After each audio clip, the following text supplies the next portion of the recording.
Entre encore. Alléluia. Alléluia. Nous prions pour que le Saint-Esprit souffle. Qu'il souffle. Qu'il inonde encore. Que le Saint-Esprit inonde encore. Que le Saint-Esprit inonde encore. Alléluia. C'est le Saint-Esprit qui peut nous rendre capables.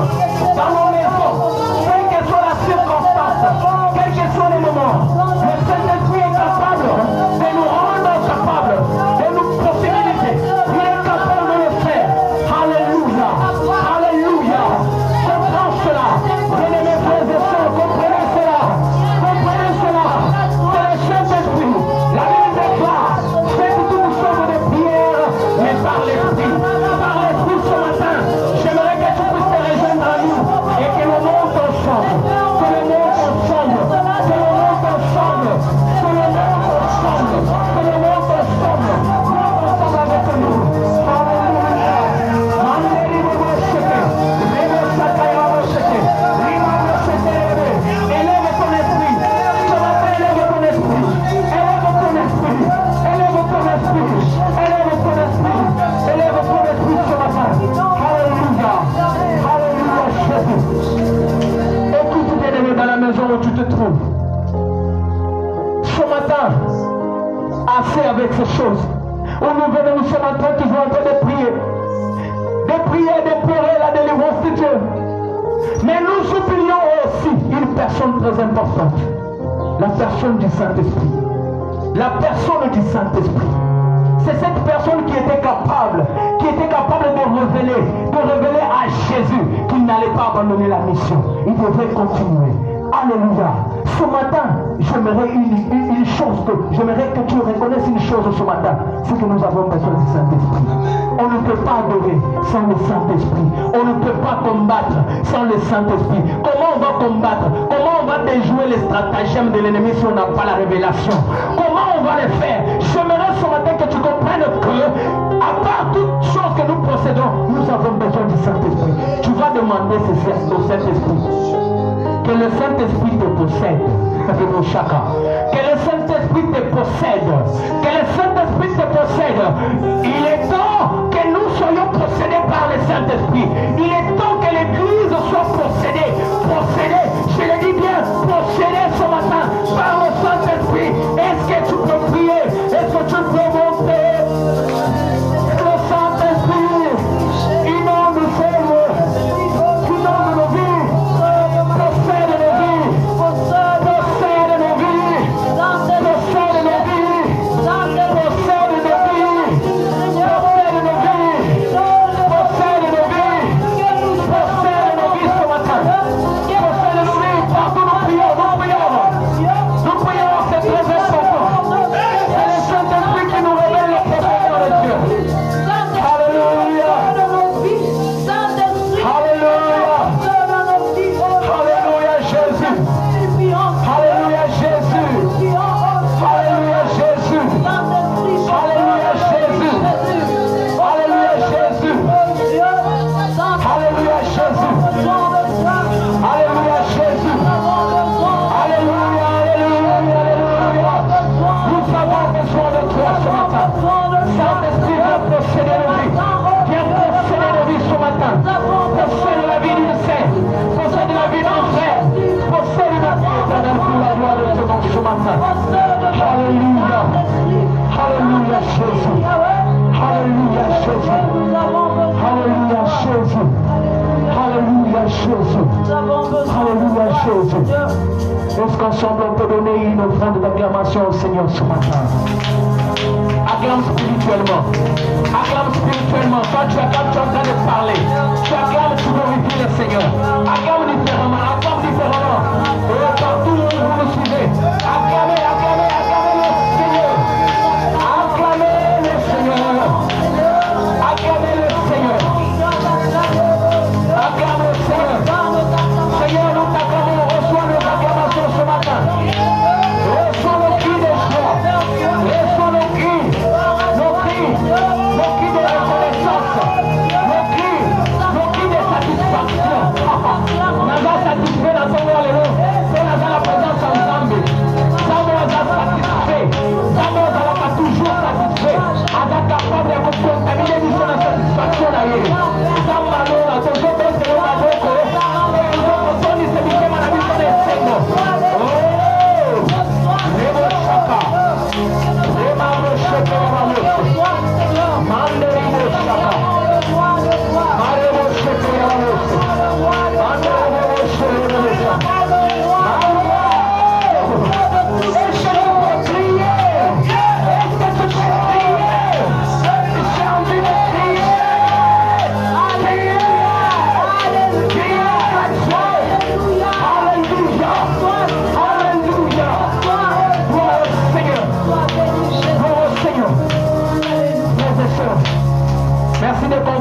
ce moment est tellement spirituel que l'on devrait le faire ainsi.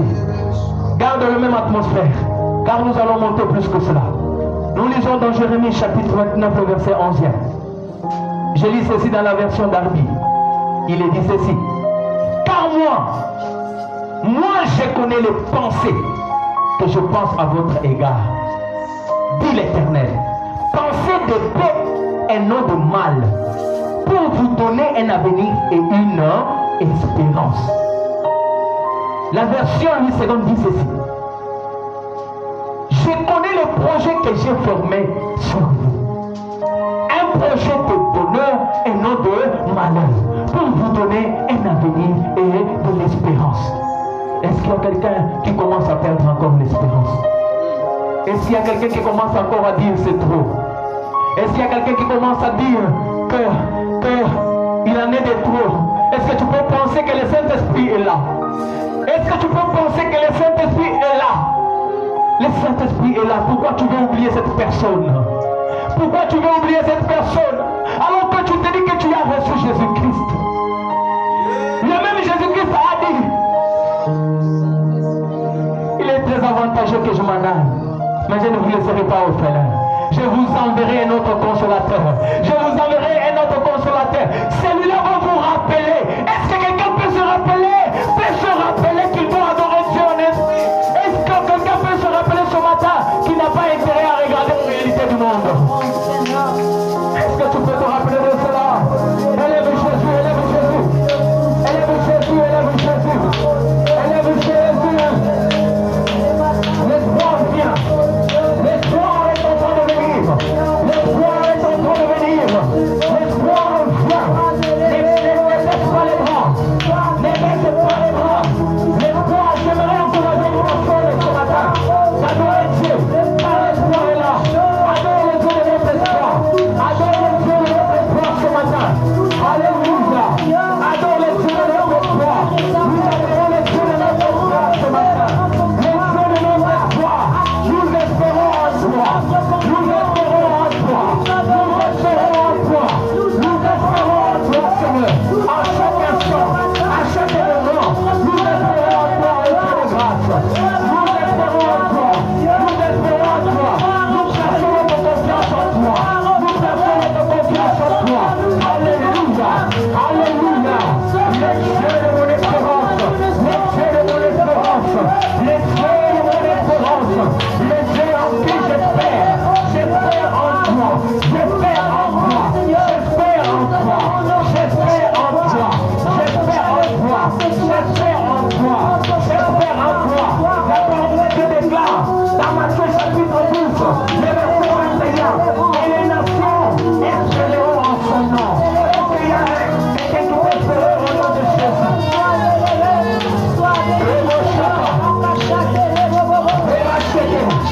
Monte encore. Tu vas le mettre, tu montes encore. Allez, le Dieu de l'espoir. L'espoir, l'espoir, l'espoir, l'espoir. Ne baisse pas les bras, ne baisse pas les bras. Révo chaka. Révo chaka. Allez, révo chaka à la mossa. Révo chaka. Nous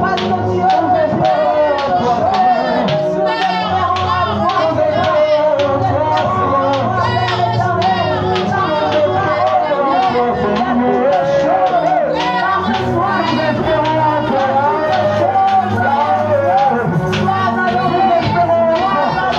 Seigneur. Nous espérons en toi, Seigneur. Nous espérons en toi.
Ceci garde à gauche, regarde à gauche, à droite. Il compte sur la forteresse. Il compte sur leur forteresse, bien-aimé. Est-ce que toi et moi avons une forteresse si ce n'est que Dieu? Toi et moi, soyons réalistes, avons-nous une forteresse si ce n'est pas Dieu? Est-ce qu'il y a quelqu'un qui peut réaliser ce moment et commencer à adorer Dieu spirituellement? Et comprendre que malgré les contingents, malgré tout ce qui peut arriver, je suis en Dieu. Et je suis en Dieu. Je suis en Dieu. Je suis en Dieu. C'est lui mon espoir. C'est lui mon espoir. J'espère en toi. J'espère en toi. Proclame déjà la victoire parce que tu es de la race de ceux qui ne reculent pas. Proclame déjà la victoire parce que tu es de la race de ceux qui ne vont pas reculer. Toi, tu vas adorer Dieu. Tu vas élever Dieu.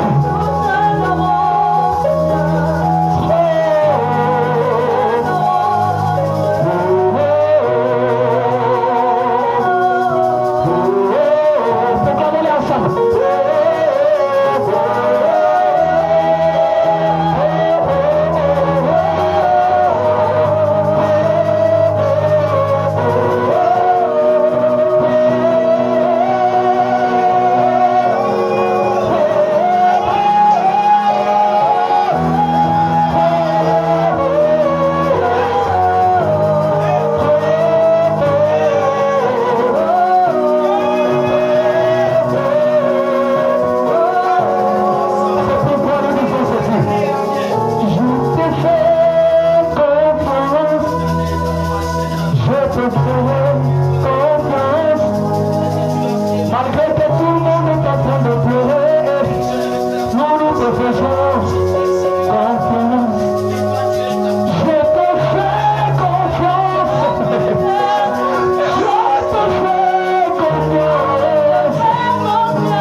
savons que ce n'est pas facile pour l'Église ces derniers temps.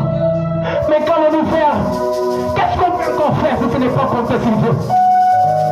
C'est pourquoi j'aimerais que tu sois plus réaliste et que tu dises à Dieu, je te fais confiance. Quoi qu'il arrive, je te fais confiance.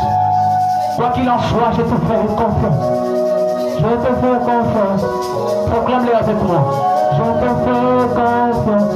Je te fais confiance. Oh. Je te fais confiance. Répète ça.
Ce matin, nous voulons te dire merci.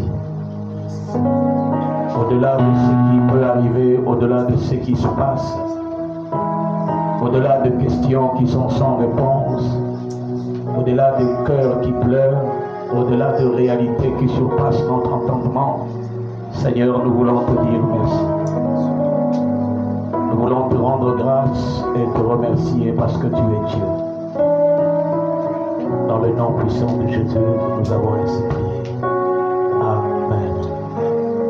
Amen. Bon dimanche à chacun de nous et que le nom du Seigneur soit béni. Ce matin, nous sommes en train de remercier Dieu de nous avoir accordé la vie, de nous avoir accordé le souffle, de nous avoir accordé le détail de notre vie. Car ni peut-être ces détails, nous ne serions pas vivants. Le détail de la vie est composé de grâce.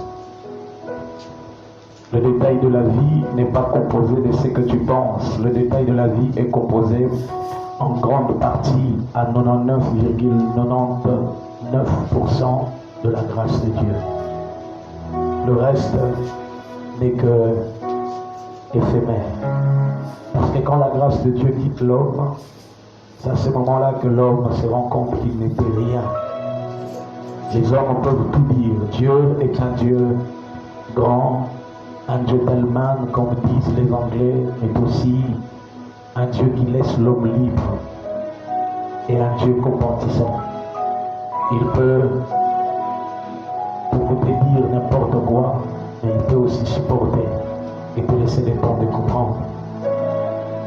Notre Dieu est un Dieu qui permet à l'homme de dire ce qu'il peut dire,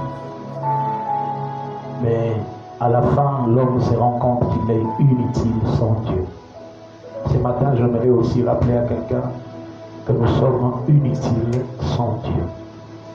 La vie que nous menons, notre vie, ne tient que par sa parole. Sans Dieu, nous ne sommes rien. Sans Dieu, nous n'existons pas. Nous sommes en train de parler d'un thème ce matin. Il est vrai et fidèle. Il est vrai et fidèle. Le Dieu que nous devrons nous préparer à rencontrer est un Dieu vrai et fidèle. Un Dieu vrai et fidèle. Nous sommes dans Matthieu chapitre 25 à partir du verset 12. Matthieu chapitre 25 à partir du verset 12. Matthieu chapitre 25 à partir du verset 12. Quelqu'un peut nous aider à le lire? Nous commençons à partir du verset 13.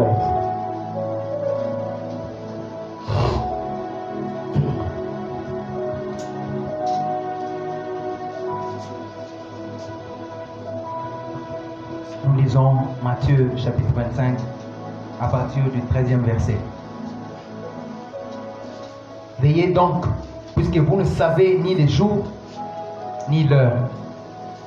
Il en sera comme d'un homme qui, partant pour un voyage, appela ses serviteurs et leur remit ses biens.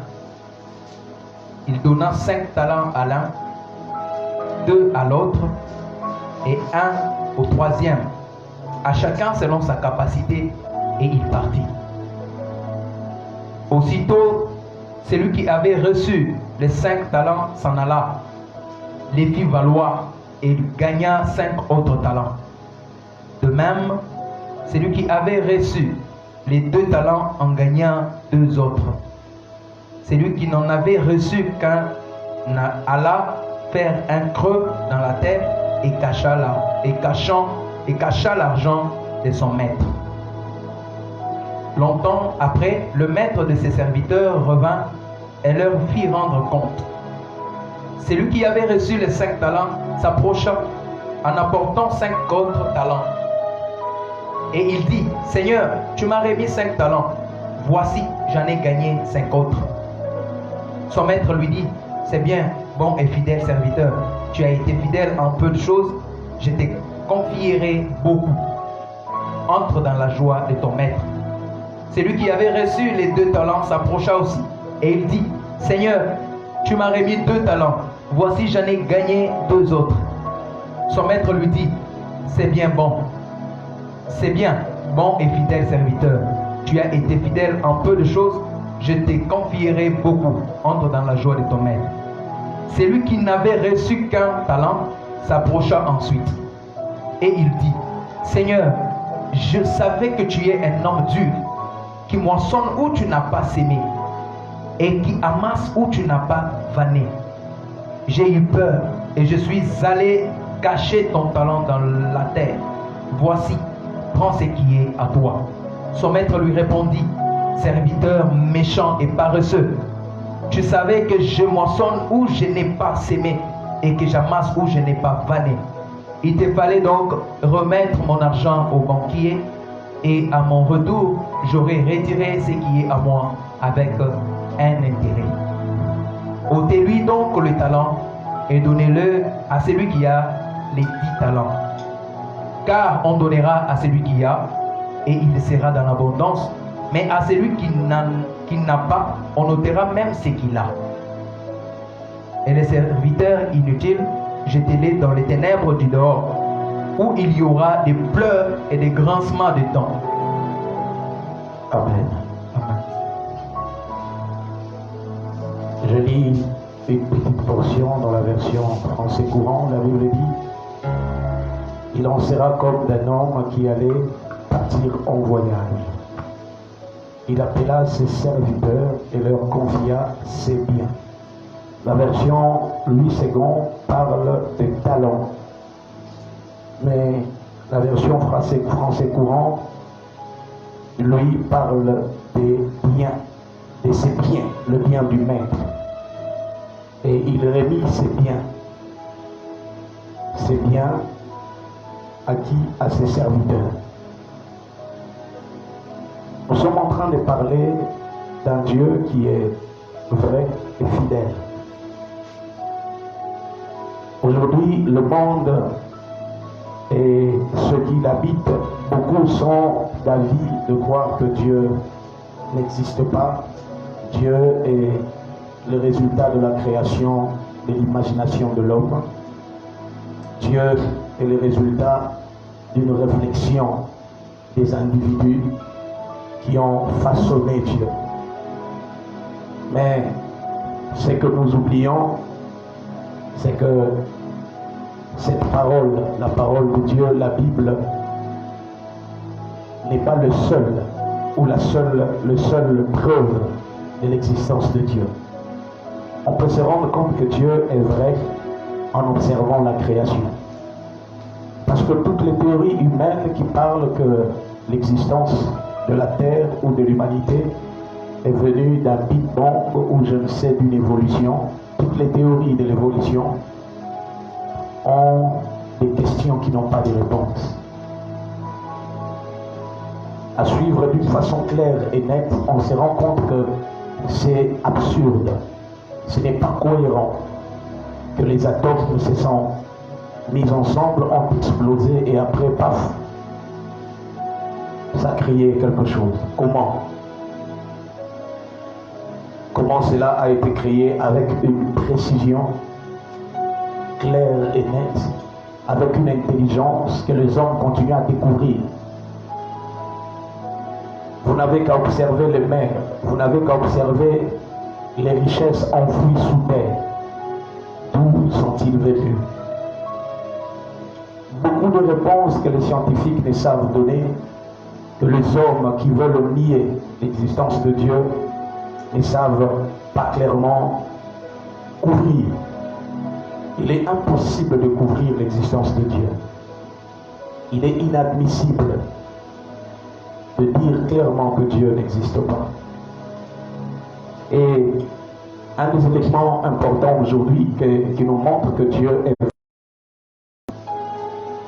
c'est ce que l'homme possède en lui-même.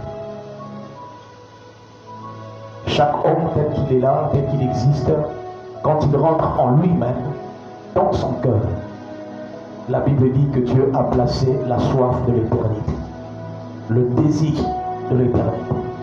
L'homme a toujours le désir de vivre à un endroit où le temps ne sera pas imposé sur lui. L'homme a le désir de vivre éternellement. Et là, dans le cœur de l'homme, le désir de vivre éternellement trouve son explication dans la parole de Dieu. La Bible dit dans le livre d'Ecclésiaste que Dieu a placé dans l'homme le désir de l'éternité, la pensée de l'éternité. C'est Dieu qui plaça dans l'homme la pensée de l'éternité. Et ça, c'est une vérité. Alors, ceux qui veulent nier l'existence de Dieu, je dis clairement, peuvent se référer aux grands qui ont osé nier l'existence de Dieu et qui, en fin de compte, à la fin de leur vie, ils se sont rendus compte que ce qu'ils possédaient n'était pas à eux. Quelqu'un d'autre leur a donné cela. Dans le livre de Matthieu, on nous parle aussi clairement de certains éléments que Dieu a donnés à l'homme, notamment la version Louis II parle des talents. Très souvent, les prédicateurs, les hommes de Dieu, nous avons l'habitude d'expliquer ce verset en parlant des talents qui sont des capacités, les dons, l'expertise, l'intelligence, la sagesse, l'habilité que l'homme possède et qui sont en fait le résultat d'un don de Dieu. Cela est vrai, je n'en disconviens pas. Les talents peuvent représenter un don de Dieu, la sagesse, l'intelligence, l'habileté de ce que Dieu a donné à l'homme. Mais au-delà d'être des talents, Louis II appelle toutes les capacités, tous les dons, tous les potentiels que Dieu a donnés à l'homme. La version français courant appelle cela le bien. Le bien du maître qui a confié à ses serviteurs. Verset 14. Il en sera comme d'un homme qui alla partir en voyage. Il appela ses serviteurs et leur confia ses biens. Il confia ses biens. En d'autres termes, les talents sont les biens qui ne nous appartiennent pas. Les talents dont il s'agit ici, il s'agit de l'argent. Parce que c'était l'unité de mesure de la monnaie à ces temps-là. En d'autres termes, Dieu a remis les richesses à ses serviteurs. Jésus-Christ a remis les richesses à ses serviteurs. Et ces richesses ne leur appartiennent pas. Ils ont le droit de jouissance, mais ils n'ont pas le droit d'acquisition. J'aimerais rappeler à l'homme, d'ailleurs, c'est clair et net, l'homme n'est pas maître de son souffle. L'homme a le droit de jouissance de son souffle, mais l'homme n'a pas le droit d'acquisition. Parce que si l'homme pouvait acquérir son souffle, l'homme vivra éternellement. Aujourd'hui, les scientifiques, les hommes des sciences ont tout fait pour essayer de rallonger la vie de l'homme. Mais jusque-là, faillite sur faillite, ils se rendent compte qu'en fait, la vie que nous possédons est un don de Dieu. Ce sont les biens qui appartiennent à Dieu. Et le Dieu dont nous parlons est un Dieu qui est vrai. Déjà dans ta vie, déjà le fait que tu sois en vie, le fait que tu respires, est une preuve qu'il y a un homme, une personnalité, un personnage qui t'a créé. Ce que tu possèdes n'est pas à toi, parce qu'un jour, tout ce que tu possèdes partira. Et tu seras incapable de le bloquer. Tu seras incapable de dire un mot. Que de grands hommes qui ont possédé de l'argent, qui ont possédé les biens, l'honneur, la gloire, se sont vus partir sans que le bien qu'ils possèdent, l'honneur, la gloire, la sécurité qu'ils possèdent ne puisse intervenir. Mais le Dieu qui a remis les biens à l'homme, qui a remis les talents, les richesses à l'homme, les a remis pour un but précis. Ce qui est important à comprendre aujourd'hui, c'est que nous voulons vraiment comprendre, ce que je veux nous faire comprendre ce matin, c'est que les biens que Dieu nous accorde, les richesses que Dieu nous accorde, en dehors d'être les talents, les capacités, les richesses, ce sont des responsabilités. Et c'est là que j'aimerais vraiment m'apaisantir. Vivre est une responsabilité. Le fait d'être en vie, le fait de respirer, le fait d'avoir les yeux ouverts comme je le maintenant, est une responsabilité. Au-delà d'être des avantages, au-delà d'être une grâce, au-delà d'être le résultat d'une bonne nutrition, au-delà d'être le résultat d'une discipline parfaite pour garder son corps en bonne santé, être en vie est une responsabilité. Voilà pourquoi aujourd'hui je voudrais vraiment parler de cela. Dieu, en nous donnant la vie, nous met face à une responsabilité. Lorsque nous rentrons dans le livre de Genèse au chapitre 1, à partir du verset 28, 26 à 28, lorsque Dieu décidait de créer l'homme, on peut les lire ensemble, Genèse chapitre 1, le verset 26 à 28. Le début de la vie de l'homme, chose que les scientifiques ne peuvent pas expliquer clairement. Ils prétendent que la vie est venue d'un poisson en évoluant, mais le poisson doit venir de quelque part. Le verset 26. Commençons même au verset 25. Ainsi Dieu fait les différentes espèces d'animaux, les animaux sauvages, les animaux domestiques, les petites bêtes. Dieu voit que c'est une bonne chose. Dieu dit, faisons les êtres humains à notre image et qu'ils nous ressemblent vraiment. Il commande aux poissons dans la mer, aux poissons dans le ciel et aux animaux domestiques et à toutes les petites bêtes qui se déplacent sur les sols. Alors Dieu créa les humains à son image et ils sont vraiment à l'image de Dieu. Il le crée, homme et femme.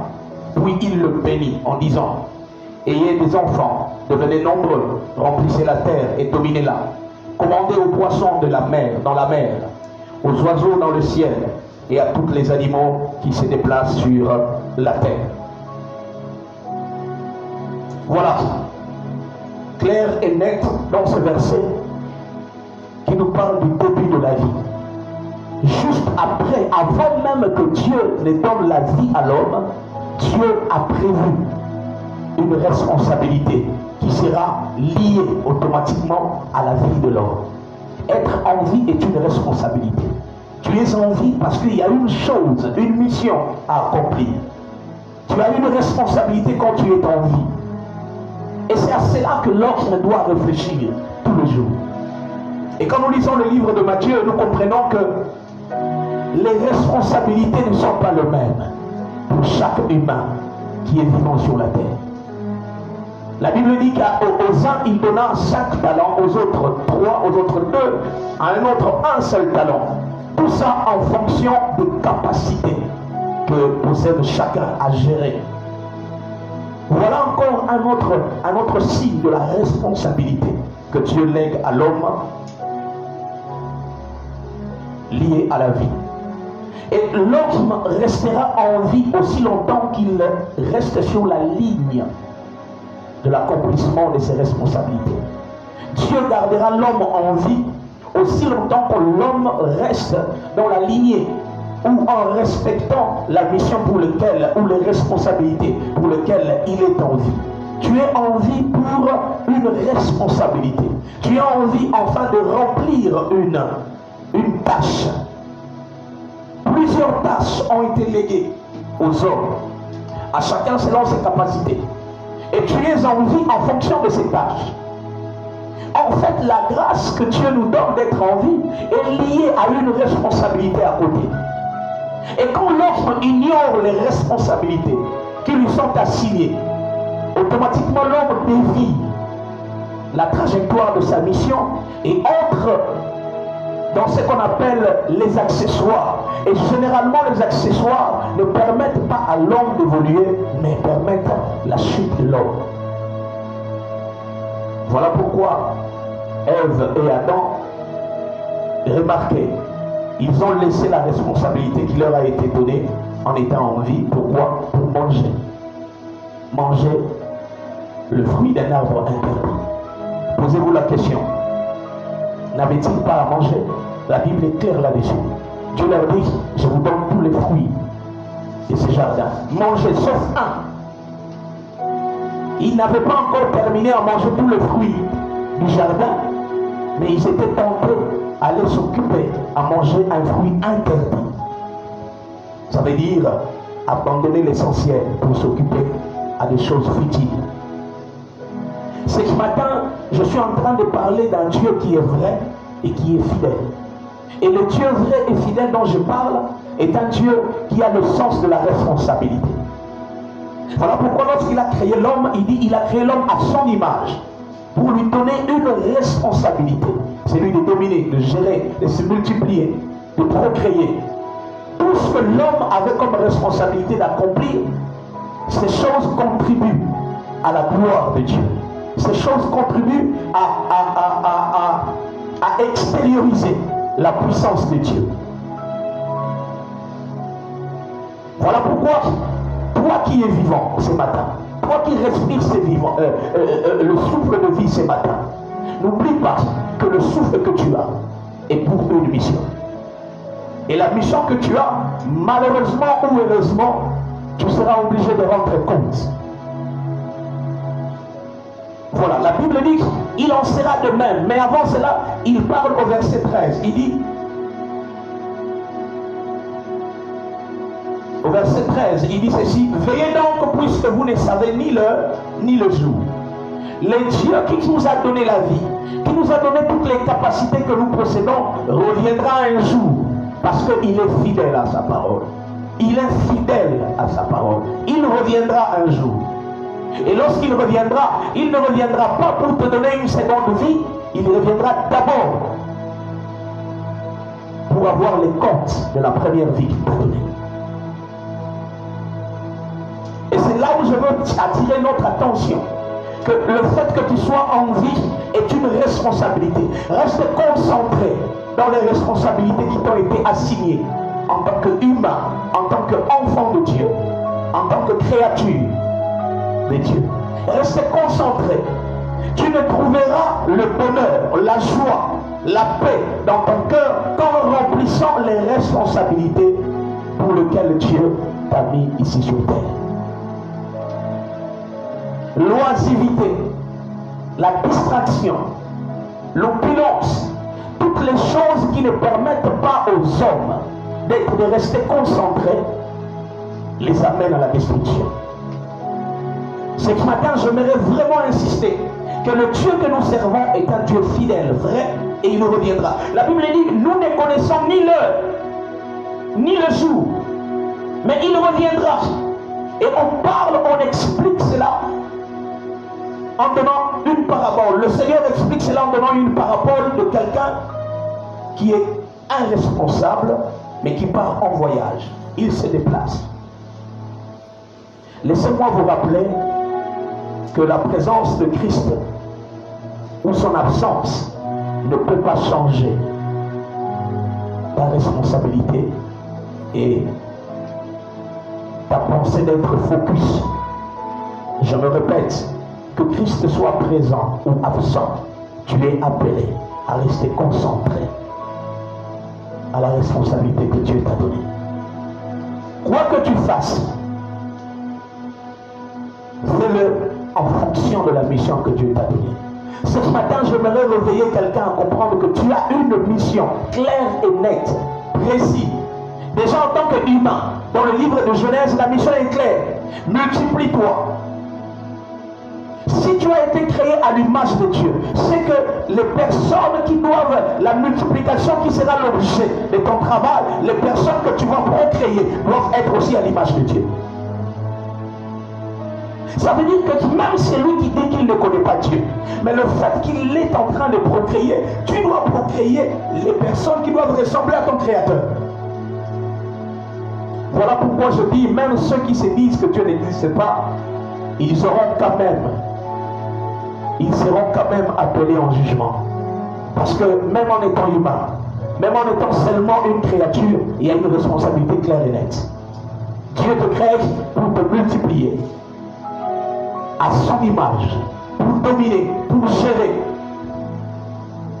Mais en dehors de cette responsabilité, les hommes qui rencontrent Dieu différemment, comme nous l'avons dit le vendredi, qui rencontrent Dieu comme Père. Matthieu, Jean chapitre 3, le verset 16, le dit, et Jean 1, le verset 12, un verset que j'aime beaucoup, le dit aussi clairement.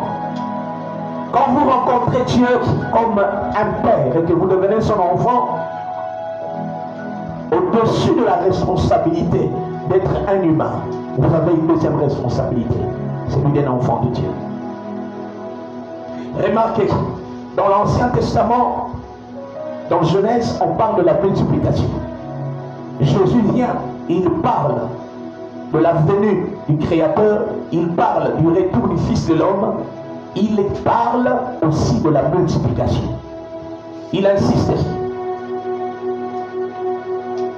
Il insiste en disant que Dieu a remis les talents à chacun, mais il ne les a pas remis pour que ces talents restent intacts. Non, pour que ces talents soient fructifiés.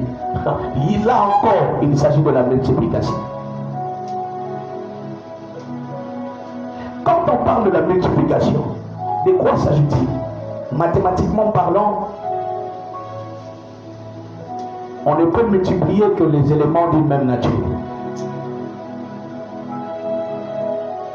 Vous ne pouvez pas multiplier les chiffres avec le lettre. Et si vous devriez multiplier les chiffres avec le lettre, c'est que l'élément qui doit multiplier, qui doit être multiplié, doit aussi contenir le même matière ou les mêmes indices. Si, par exemple, vous avez A plus A au carré, cela doit être multiplié soit par un chiffre, soit par un nombre. Ça veut dire que l'élément qui se multiplie doit se multiplier à quelque chose ou à un autre élément qui contient les mêmes matières.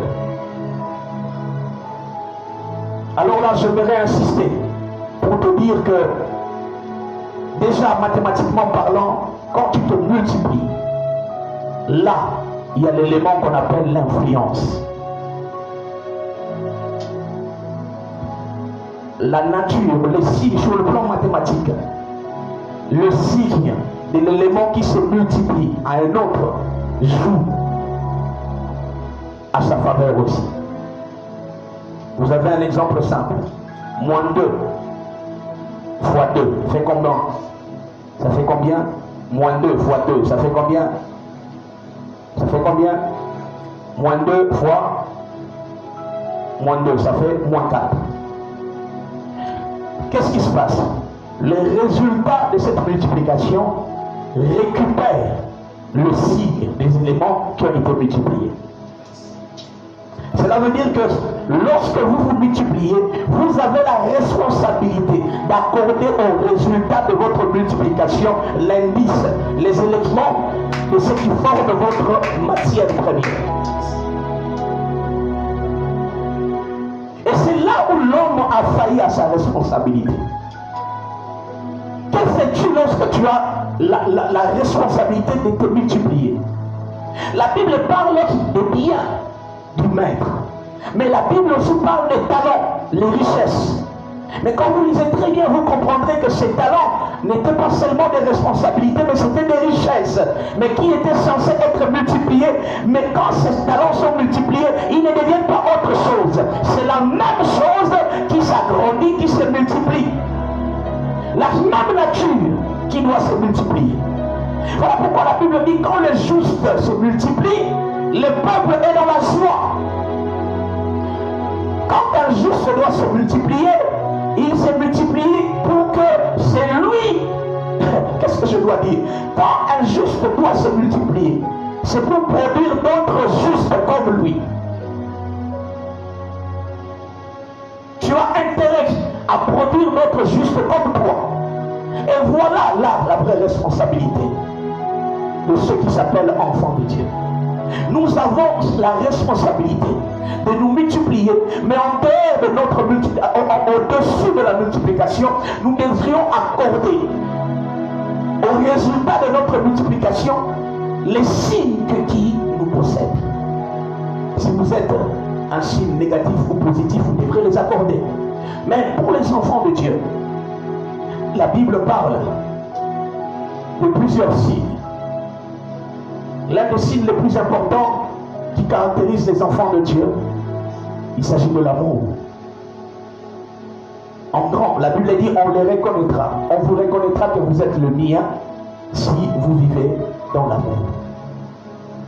Le vrai amour n'est pas le fait de taire le mal, mais c'est le fait de vouloir que le mal devienne bien.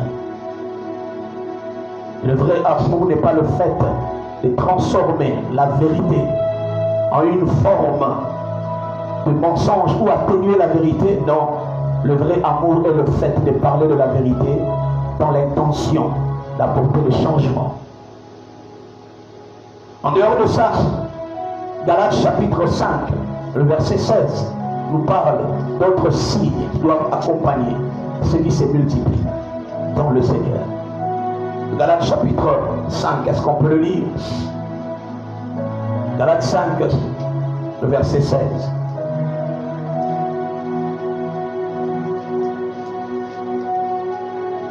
Galates 5, le verset 16. Écoutez, voici donc ce que j'ai à vous dire. Laissez le Saint-Esprit diriger votre vie et vous n'obéirez plus aux désirs de votre propre nature. Car notre propre nature a des désirs contraires à ceux de l'Esprit. Et l'Esprit en a des contraires à ceux de notre propre nature. Ils sont complètement opposés l'un à l'autre, de sorte que vous ne pouvez pas faire ce que vous voudriez.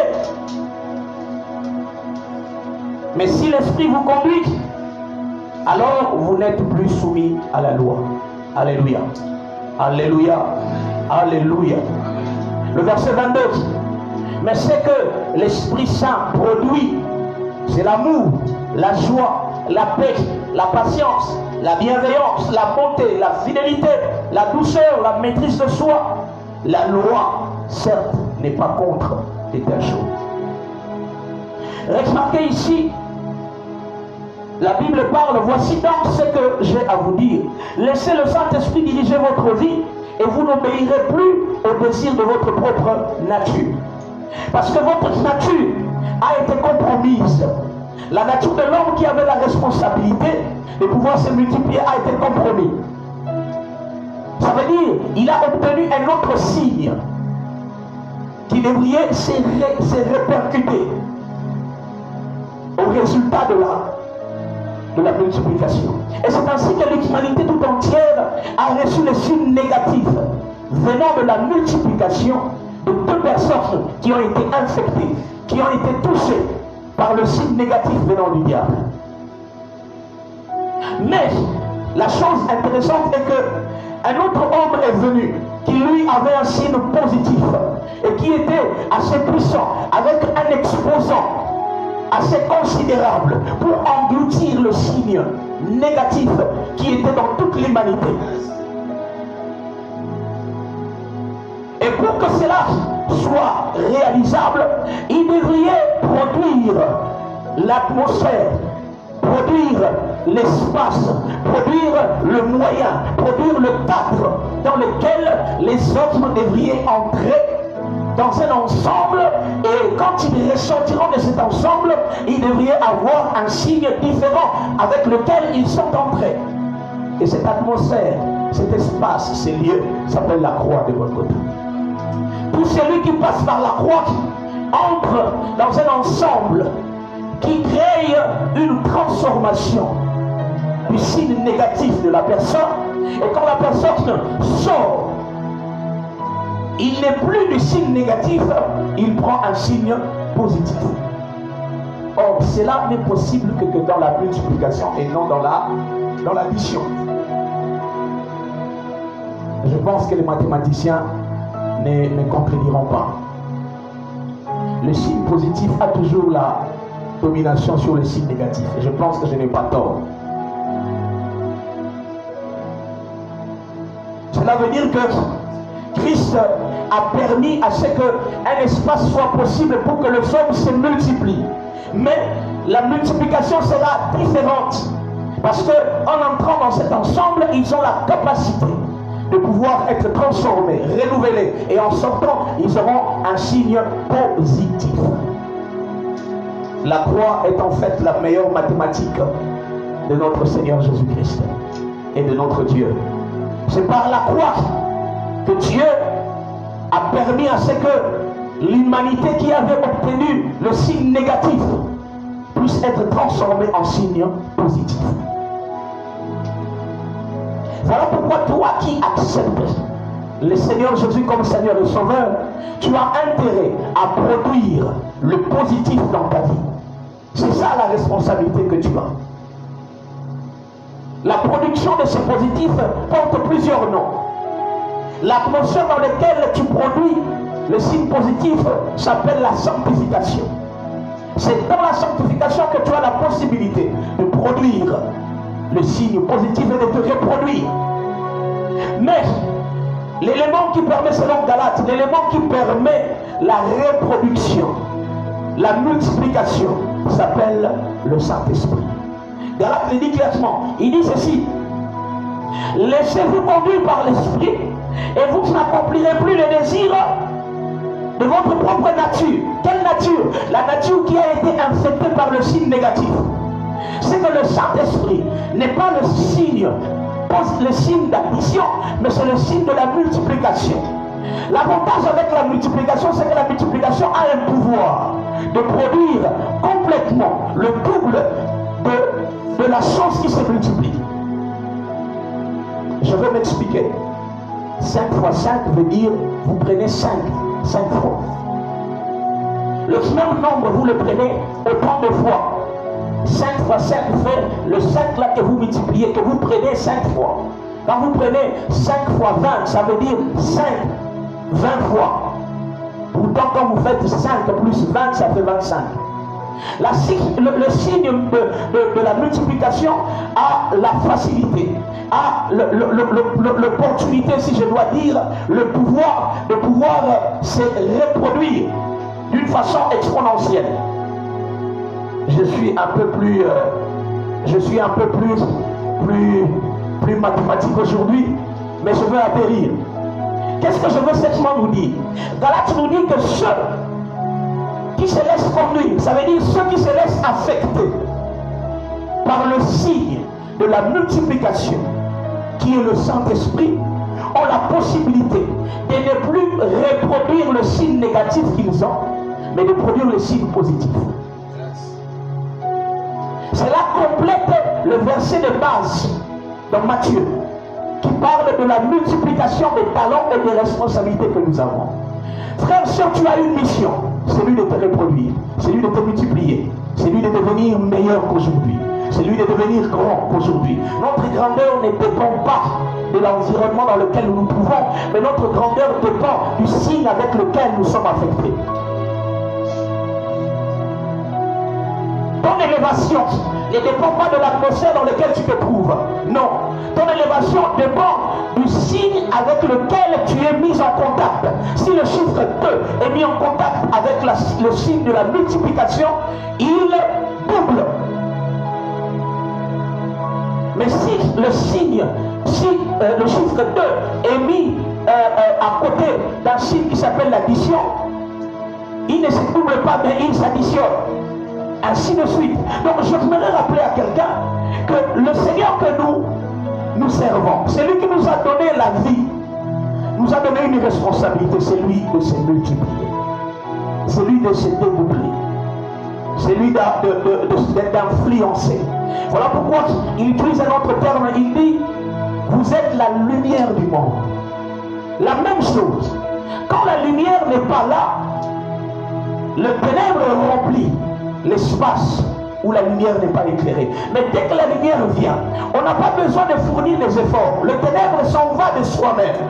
Ça veut dire que la lumière a une domination. La lumière a une prépondérance sur le ténèbre. Là encore, nous voyons le résultat du signe de la multiplication. Dans la Éclèse, il dit: soyez, marchez, laissez-vous affecter par le signe de la multiplication qui est le Saint-Esprit. Alors ainsi, votre nature n'aura plus d'impact sur vous. Votre nature ne va plus communiquer sans signe dans vos actes, mais c'est plutôt le Saint-Esprit qui produira de nouveaux signes en vous, qui sera différent du signe infecté par votre nature. Et quels sont ces signes? Au verset 22, on dit: mais c'est que l'Esprit Saint produit. C'est que l'Esprit Saint produit, pas l'homme. L'homme en soi a perdu la capacité de se multiplier en produisant le meilleur de lui-même. Pourquoi? Parce que l'homme a été affecté. Mais c'est lui qui se laisse affecter par le Saint-Esprit a la possibilité de pouvoir produire le résultat qui ne dépend pas de lui, mais qui dépend du signe qui est affecté, qui est à côté de lui. Frères et sœurs, le Seigneur est vrai, il est juste et il est fidèle. Il reviendra. La fin de Matthieu 25 nous explique que après un temps, le Seigneur est rentré. Après un temps, le Seigneur est rentré. Mais quand, la Bible dit longtemps après, le verset 19, longtemps après, le maître de ses serviteurs revint et leur fit rendre compte. Frères et sœurs, le Seigneur est vrai, il est juste, il reviendra. Longtemps après, quel que soit le temps que ça peut prendre, reste focus, reste éveillé, reste affecté par le signe de la multiplication, afin de te reproduire. Car, quel que soit le nombre de temps, le Seigneur qui nous a donné ses talents reviendra. Et lorsqu'il reviendra, la première des choses qu'il a fait à son retour, selon ce verset, il leur fit rendre compte. Voilà. Longtemps après, le maître de ses serviteurs revint et leur fit rendre compte. Les résultats. L'Éternel à son retour, Jésus-Christ à son retour, ne viendra pas te poser la question ce qu'il t'a donné, mais il viendra te poser la question sur le résultat de ce qu'il t'a donné. Est-ce que quelqu'un est en train de comprendre ce que je dis? Christ ne viendra pas te poser la question ce qu'il t'a donné. Il viendra te poser la question sur ce que tu as fait de ce qu'il t'a donné. Voilà pourquoi j'insiste ce matin. Mon cœur est pincé à se rendre compte que beaucoup d'enfants de Dieu passent à côté de leurs responsabilités. Au lieu de se reproduire, ils passent du temps à autre chose, à des futilités, à s'accrocher à des choses qui sont éphémères. Dieu ne viendra pas, Jésus-Christ ne viendra pas te poser la question sur le nombre d'enfants que tu as mis au monde. Jésus-Christ viendra te poser la question sur ce que tu as fait des enfants que tu as mis au monde. Christ ne viendra pas te poser la question sur l'argent qu'il a permis que tu puisses posséder. Il viendra te poser la question sur ce que tu as fait de l'argent qui t'a permis de posséder. Christ ne viendra pas te poser la question sur la gloire que tu as pu acquérir des hommes. Christ viendra te poser la question sur ce que tu as fait de la gloire qu'il t'a donnée. Car la Bible dit, personne ne peut avoir quelque chose sous la terre si le ciel ne le lui accorde. Cela veut dire que tout ce que nous possédons sur la terre nous a été donné du ciel. Et celui qui au ciel reviendra parce qu'il est fidèle. Il dit à Jérémie, je veille sur ma parole pour l'accomplir. Quand? Après qu'il lui ait donné une mission. Il lui donne la mission. Et après, au verset 12 de Jérémie chapitre 1, au verset 10 à 11, il lui donne une mission de détruire, d'arracher, de planter. Mais au verset 12, il lui dit, tu as bien vu, je veille sur ma parole pour l'accomplir. Le Seigneur, notre Dieu, notre Créateur, reviendra, non pas pour te poser la question sur ce que tu possèdes, mais sur le résultat de ce que tu as possédé. Alors, il est grand temps, comme il est dit dans le verset 13, veille donc, puisque vous ne connaissez ni le jour ni l'heure. Veille! Veille puisque tu ne connais ni le jour ni l'heure. Veille à ce que tu fais. Analyse tes actes.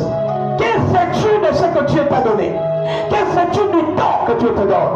Que fais-tu de la parole que Dieu te donne? Que fais-tu de la bonté que Dieu te donne? Que fais-tu de la force que Dieu te donne? Que fais-tu du moyen que Dieu te donne? Que fais-tu de l'art oratoire que Dieu te donne? Que fais-tu de ce que Dieu a permis que tu possèdes?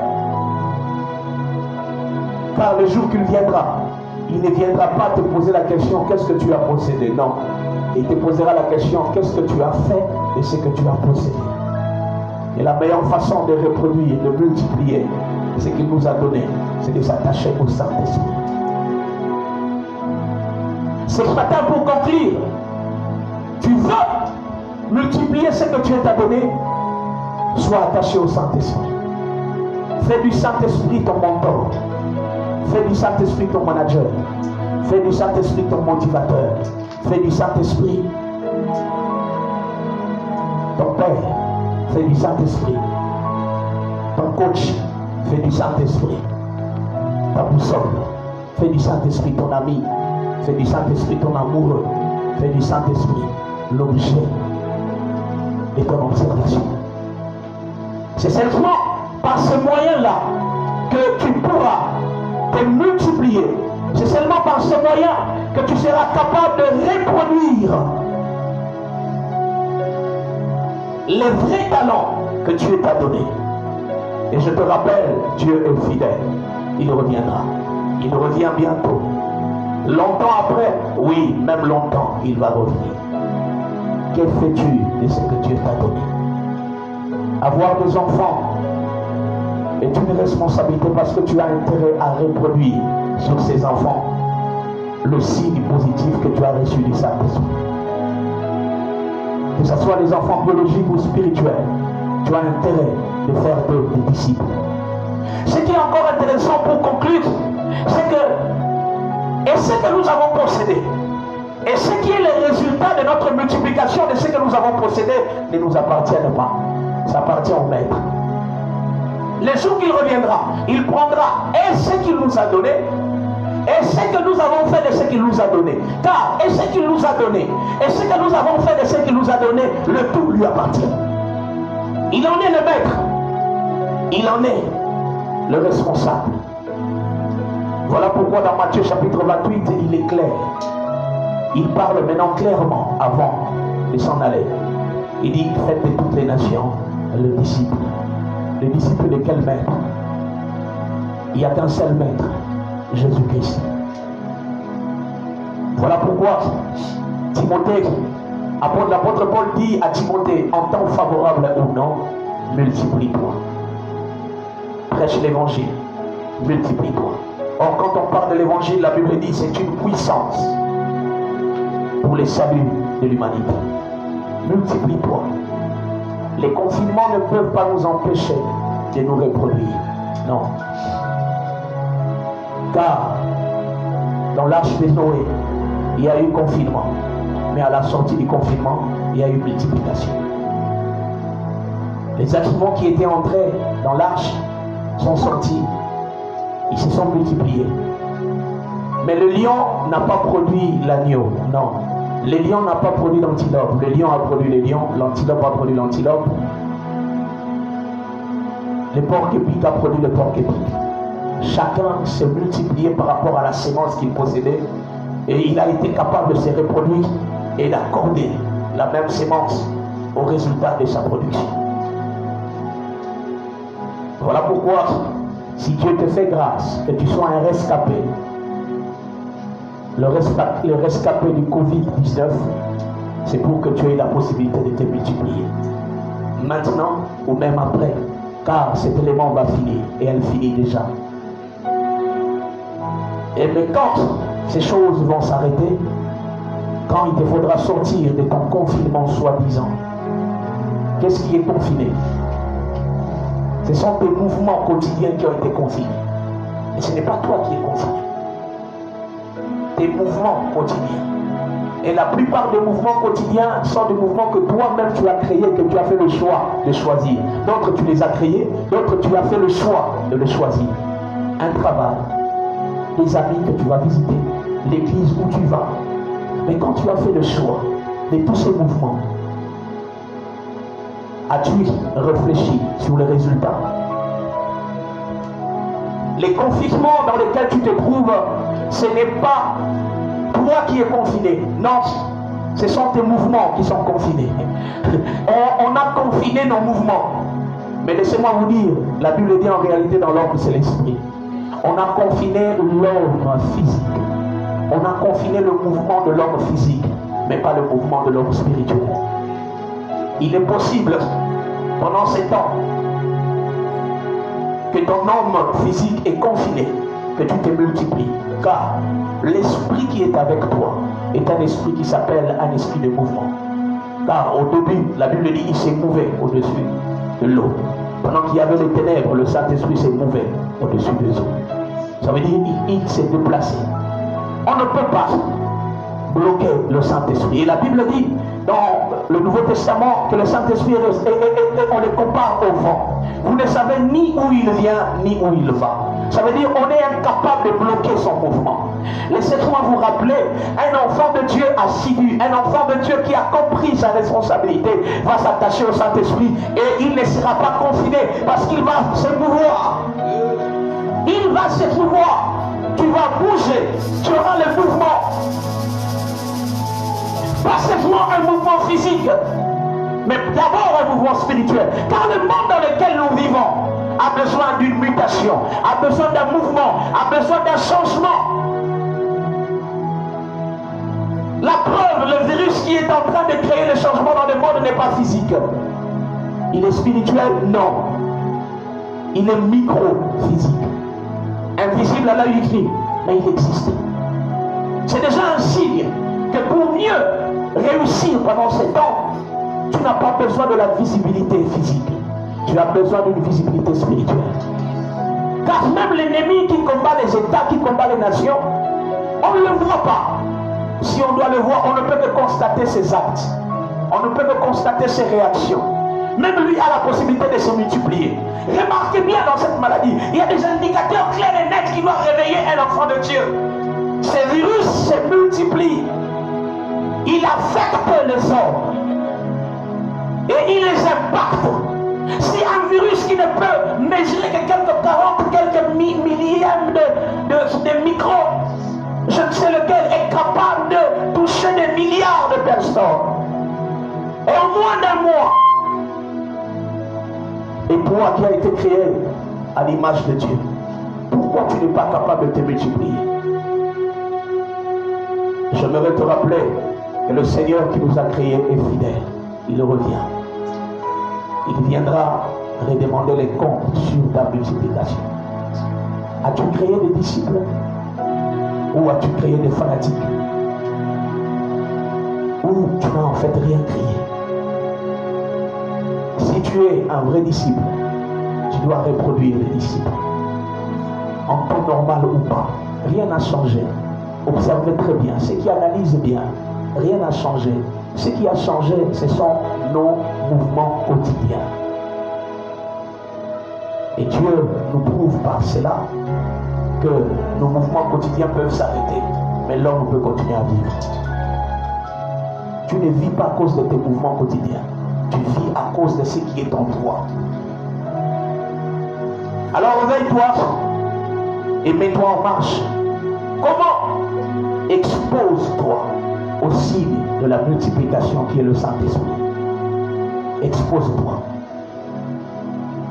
Remarquez dans la mathématique ou dans la science exacte, quand il faut multiplier un nombre, vous devrez le mettre sur le même diapason, sur une même ligne.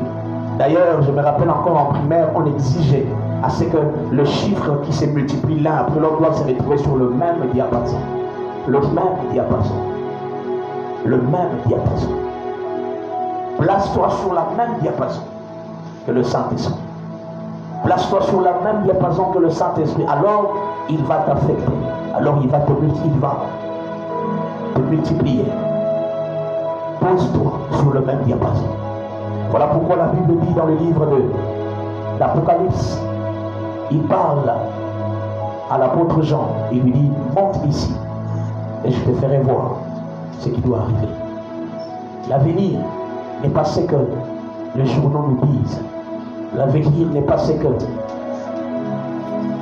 les médias nous racontent. L'avenir est ce que le ciel nous dit. Car le monde a été créé par lui et elle finira aussi avec lui. Les médias se trompent. D'ailleurs, vous avez entendu qu'il y a un autre journaliste renommé, réputé du CNN qui faisait rage dans son domaine, aujourd'hui atteint de cette maladie. Dans sa cave de la maison, il se répand qu'il a mal fait son travail. Il a menti. Il a dit des mensonges. Il a amplifié beaucoup d'informations. Il se sent à la fin de sa vie et il se répand. Laissez-moi vous dire que les médias terrestres ne sont pas les médias qui connaissent l'avenir. Ils prédisent l'avenir, mais ils ne connaissent pas l'avenir. Il n'y a que les médias célestes qui peuvent nous parler de la vraie information. Et c'est lui qui s'appelle Alpha et Oméga. Et c'est lui qui s'appelle Je suis. Voilà pourquoi lorsque l'Égypte dominait et que Moïse devait affronter une nation qui dominait, il lui dit, va leur dire que je suis. C'est lui qui suit. Je suis au présent. Vous allez passer. Le Dieu là passera. Mais moi qui viens, je suis et je demeure. Le Dieu que nous servons, c'est lui qui viendra, est un Dieu qui est au présent. Il agit au présent, il maîtrise au présent. Même quand il doit parler du passé, vous le trouvez dans le passé comme le présent. Quand vous devez parler du présent, vous le trouvez dans le présent comme le présent. Et quand vous allez dans l'avenir, vous le trouvez dans l'avenir comme le présent. Il est au présent dans tous les trois stades du temps, parce qu'il s'appelle le maître de temps et de circonstances.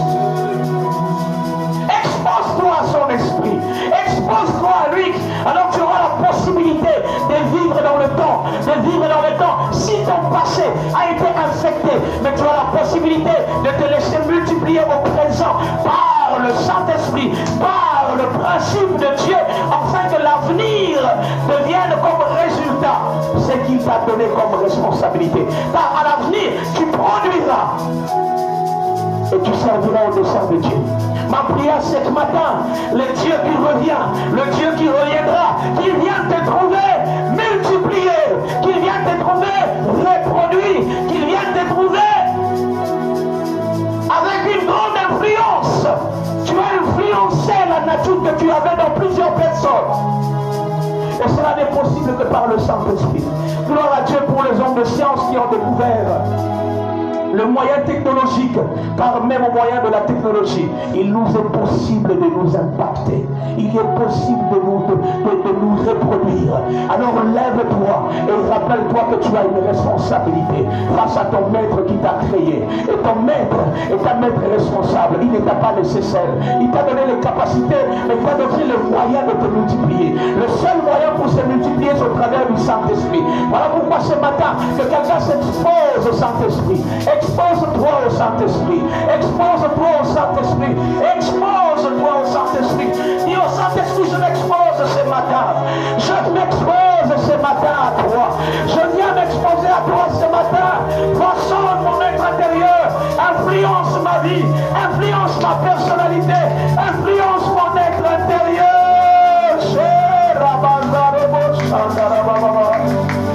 Mandere boshe kare bazaya mandere behe baba baba baba baba Ebrozaya mandara bashatara baya baba baba baba baba baba Ebna mandara bara baya baba bashatara baba baba baba baba Ebrozandara bara bara baya baba baba Ikalo brozandara basetara bashaya ba Ebrozara bazia bare bosata Lebrozandera bazaya baba baba baba Ebna mandara bazaya baba baba Ebrozandara baya baba baba baba baba Shabrazaya baba baba baba baba baba Ebrozaya baba baba Ebrozandara baya baba une autre dimension de toi, une autre dimension de toi, car c'est ma saison, c'est la saison de me multiplier, c'est ma saison de me multiplier, c'est la saison de se multiplier, c'est ma saison, une autre dimension de toi, une autre dimension de toi, car c'est ma saison, Rabba Shakarababa, une autre dimension de toi, et Namanda Rabba Shaya Baba Baba Baba Baba Chamande Revoye Baba, dimension de toi, Cabra Sadarabaye que ta présence en moi devienne réelle, que ta présence devienne palpable, une autre dimension de toi, une autre dimension de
saison de me multiplier.